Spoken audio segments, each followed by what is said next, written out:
Yum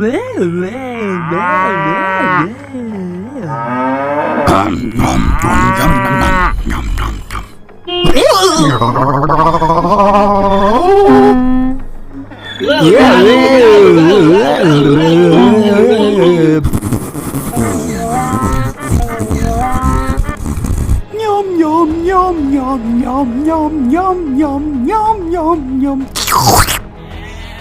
Oof. Oof.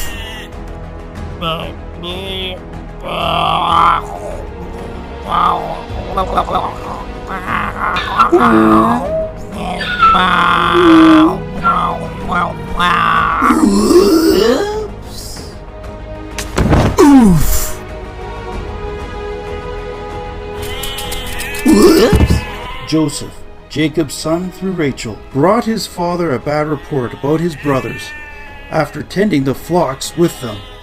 They were less than professional with our flocks, father. Because Joseph had been born to him in his old age, Jacob made the boy a richly ornamented robe. Look at that, would you? He even gets his own special coat.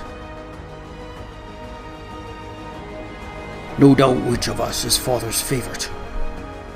Sorry, should have been able to see you with that bright robe on. Ha ha ha! Father's little boy needs to toughen up.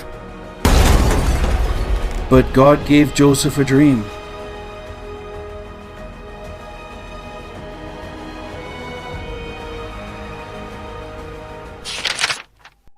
I had a dream that we were binding sheaves of grain. Suddenly my sheaf stood upright, and your sheaves bowed down to it.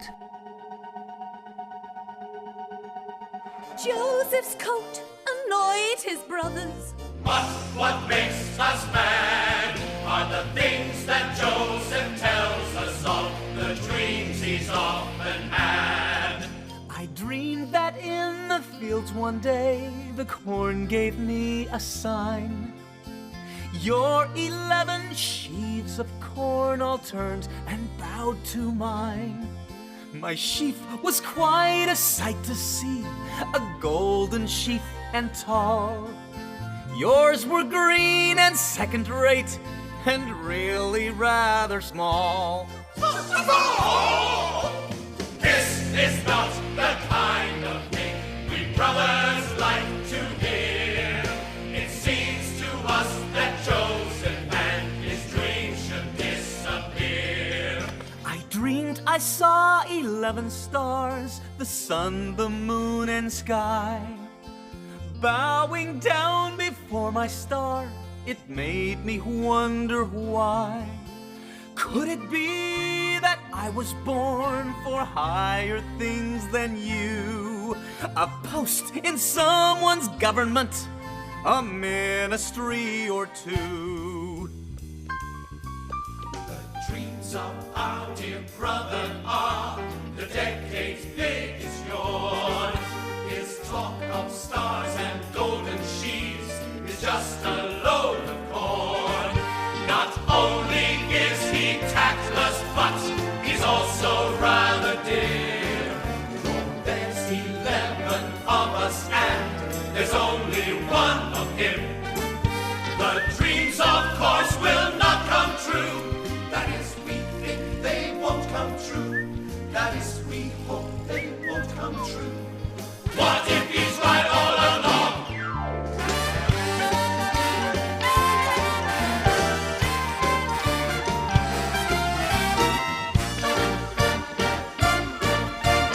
What if he's right all along? The dreams are more than crystal clear. The writing on the wall means that Joseph someday soon will rise above us all. The accuracy of the dreams we brothers do not know. But one thing we are sure about, the dreamer, the dreamer, the dreamer, the dreamer, the dreamer,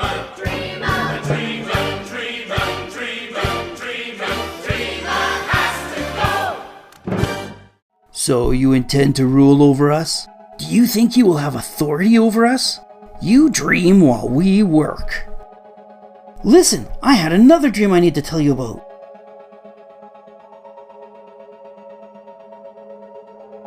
This time, the sun, moon, and 11 stars were all bowing before me.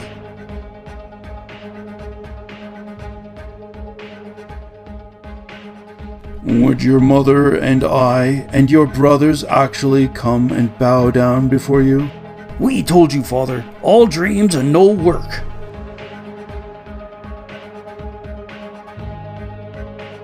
Though his brothers dismissed him out of jealousy, Jacob pondered what might be the meaning of this. Your brothers are grazing our flocks near Shechem. Go and see if all is well with them. Well, if it isn't the dreamer. A multicolored peacock in person. Here's our opportunity. Let's kill him now and be rid of him. Father will never know.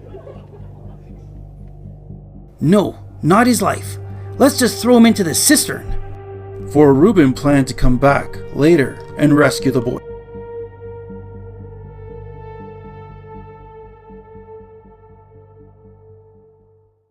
Hey, pull him back out. What will we gain by killing our brother? Let's sell him to the Ishmaelites instead. $20 shekels, the current market price for a slave. He's all yours. May we never see him again. Farewell, dreamer. May all your dreams come true.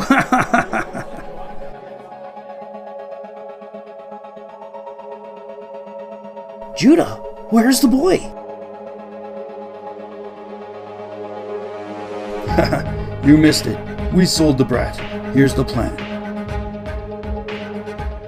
We found this. Examine it and see if it belongs to Joseph. Oh, my son's robe! Some ferocious beast has torn him to pieces. You still have a heritage of many offspring.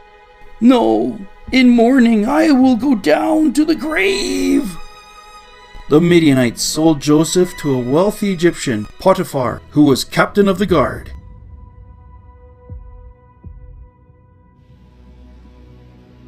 As Joseph worked for him, Potiphar grew even wealthier. And when he put Joseph in charge of his entire household, he prospered even more.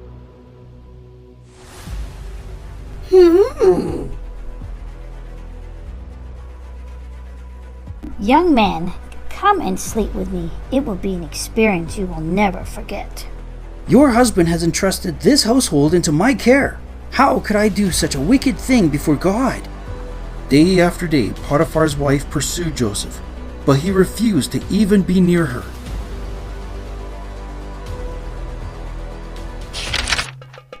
One day, when none of the household servants were inside, she saw her opportunity. Now we can drink our fill of love. Come to bed with me.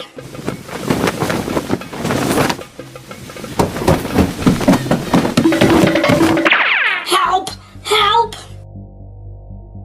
That Hebrew you brought here tried to make sport of me. He left when I screamed for help, but I was able to get his cloak.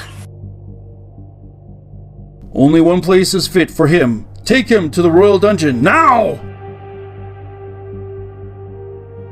But even in prison, God was with Joseph.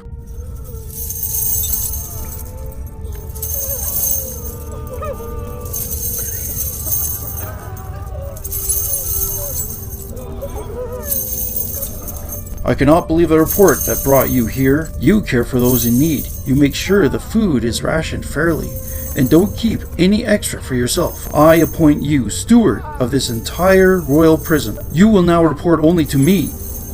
The Lord gave Joseph success wherever he went.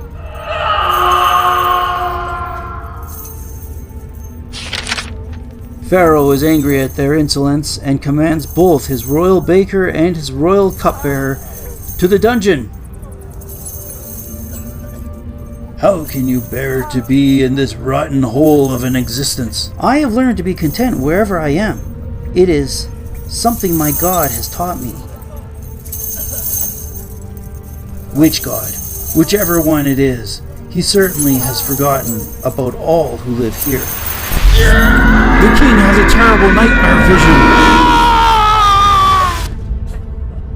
Why are you both so downcast today? We both had dreams, and there's no one here from the royal magicians to interpret them.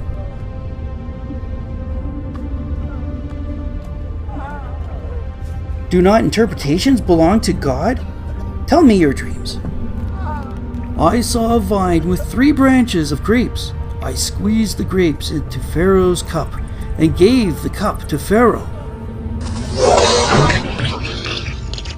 The 3 branches are 3 days.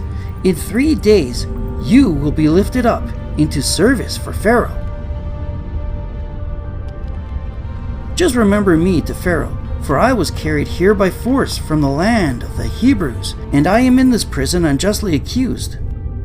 In my dream, 3 basketfuls of bread were on my head. The top basket had all kinds of baked goods, but the birds were eating them right out of the basket on top of my head.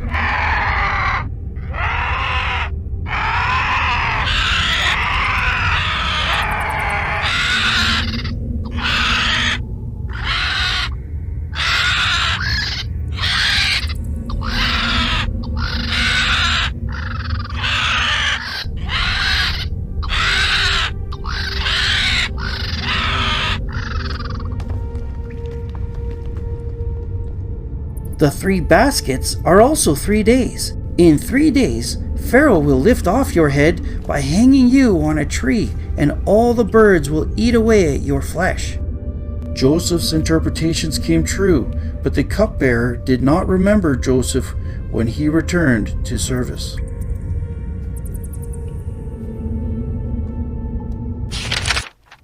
Two years later. Whoopah! Oh, what a terrible dream! Bring every magician and wise man into my presence, now! I had 2 dreams last night. Interpret them both for me.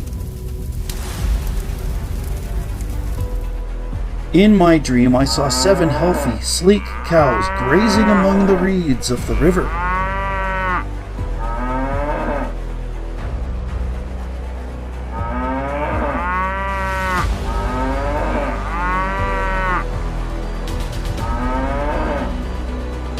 But then 7 ugly and gaunt cows came up out of the Nile and ate the 7 healthy cows.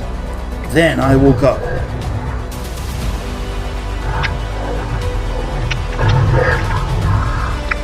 I had a second dream.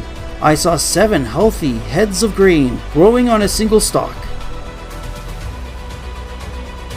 Then came 7 more heads that were scorched by the east wind, and they swallowed up the 7 healthy heads of grain.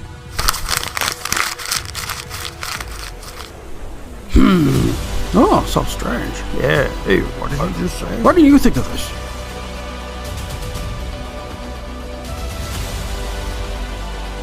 Great Pharaoh, none of us know the interpretation of your dreams. They have not been revealed to us. But the dreams were real. Someone has to be able to interpret them, or the gods would not have given them to me. Today I am reminded of my faults. When I was imprisoned, a young Hebrew interpreted my dreams, and that of the chief baker, and both of them came true.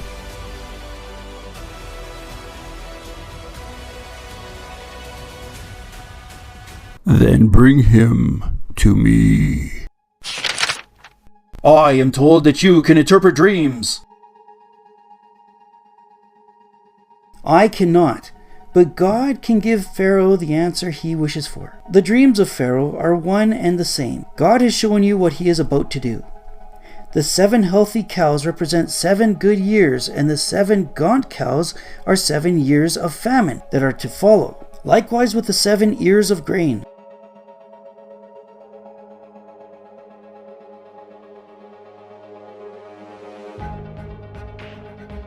Because of this famine, all the abundance in Egypt will be forgotten, and the land will be ravaged. Appoint a wise and discerning man to be over all the land of Egypt. Appoint commissioners over the land to collect 1/5 of the harvest over the next 7 years.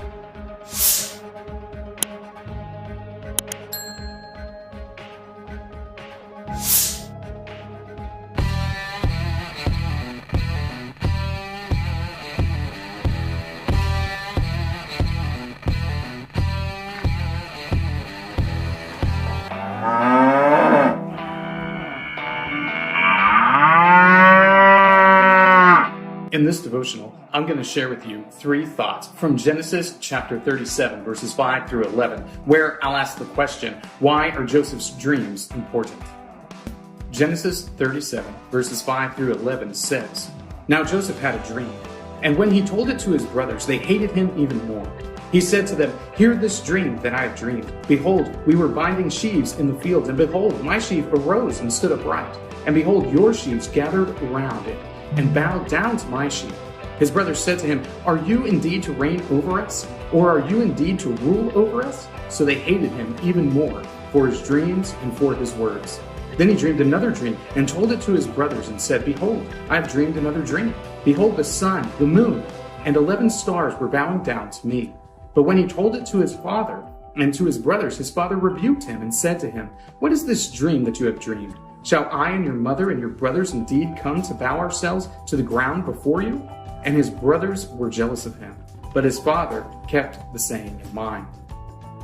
So we know that sibling rivalry is a thing. If you've got brothers or sisters, you know that sometimes there's a little bit of competition, there's a little bit of animosity that takes place, and hopefully over the course of your life, you can shake all of that, and you can have a good, solid relationship with your siblings, with your brothers and your sisters. But Joseph, he did not have a good relationship with his brothers, not at all. He was the baby of the family, and he was loved, and his father doted on him ever so much. And because of that special treatment he received from his father, Joseph's brothers hated him. They hated his guts. Then all of a sudden, Joseph starts having these dreams. He has these dreams, and he tells them to his brothers, he tells them to his father, and they hate him even more. His brothers hate him even more because in his dreams, it depicts all of them bowing down before him. So here are 3 thoughts from Genesis 37, verses 5 through 11, answering the question, why are Joseph's dreams important? Thought number 1, they are prophetic. Now, you and I probably have dreams. I have dreams. You probably have dreams. We probably remember some of them. We probably forget some of them. There's probably some of them that are pretty normal feeling, some of them that are pretty out there where crazy things are happening. But I've never had a dream that I thought was somehow prophetic. Not in any way, shape, or form. If I have a dream that I think is interesting or something funny happens, then I'll tell it to other people. But I never had a dream that made me think that this was a prophecy taking place. But Joseph does have that feeling. Joseph has a sense that these dreams are special. And we don't know how they're special. We don't know why they're special. But they seem distinct because they identify something significant happening. These dreams are prophetic. And they predict something that ultimately is going to take place. Joseph's brothers, his father, they will bow down before him, acknowledging his authority. Thought number 2, they prompt action. This is the crazy thing about these dreams that Joseph has. He has these dreams, he tells them to his brothers. It makes his brothers hate him all the more. And this is why they ultimately sell him into slavery, where he gets taken down into Egypt and sold again. And eventually, through the blessing of the Lord, finds his way at the height of power in Egypt. The dream of the sheaves and the stars and the sun and the moon bowing down to Joseph are the impetus. They prompt the action that ultimately brings about their fulfillment. This is absolutely amazing, and it points to the picture of God as being ultimately sovereign over all things, over all decisions, because how many thousands of decisions were made in the process of moving Joseph from Canaan down into Egypt? Innumerable decisions, and yet it takes place. Thought number 3, they are fulfilled. These dreams are ultimately fulfilled. This is why they are so important. They are fulfilled. Joseph's brothers do bow down to him. Joseph's father does bow down to him. He ultimately has this great authority over these people, not because he's particularly great in any way, but because the Lord blesses him in every area of his life, to where he has success, whether he's in prison or whether he is ruling a superpower. It's absolutely amazing. that these dreams that happened so many years before would ultimately be fulfilled in a nation far away for the good of his family, but also the nation of Egypt and those surrounding nations.